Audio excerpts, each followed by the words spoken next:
Siamo in compagnia di Gabriele Badalotti, Project Partner di Spriano Sustainability, per disegnare il futuro, Forum di Innovazione Italia Economy, terza edizione. Ben ritrovato, dottor Badalotti. Grazie. In un'epoca in cui tutti parlano di sostenibilità, anche il suo panel, anche il suo intervento all'interno del terzo panel ha parlato proprio di questo aspetto. Qual è il segreto per rendere la sostenibilità una storia vera e non solo un vuoto slogan?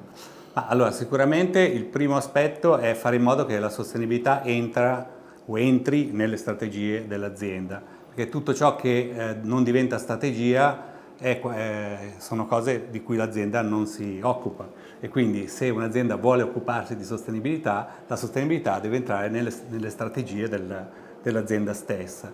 Devo dire che mi occupo di queste tematiche ormai da una trentina d'anni e per i primi 15 anni si sono viste le aziende impegnate soprattutto a cercare sistemi di misurazione della sostenibilità e quindi indicatori di performance ambientale, sociale, capire come modificando la governance si poteva essere più sostenibile, eccetera, eccetera.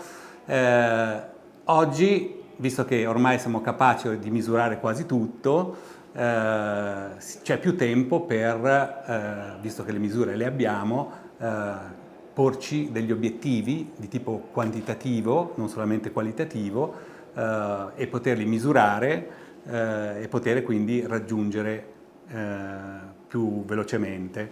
Ecco, questo è un po' quello che sta succedendo, insomma, nel panorama della sostenibilità e delle aziende italiane e anche diciamo in giro per il mondo. Quindi sicuramente sostenibilità nelle strategie d'azienda significa fare in modo che la sostenibilità non rimanga solamente una parola priva di significato o vuota di significato. Grazie mille. Grazie a lei.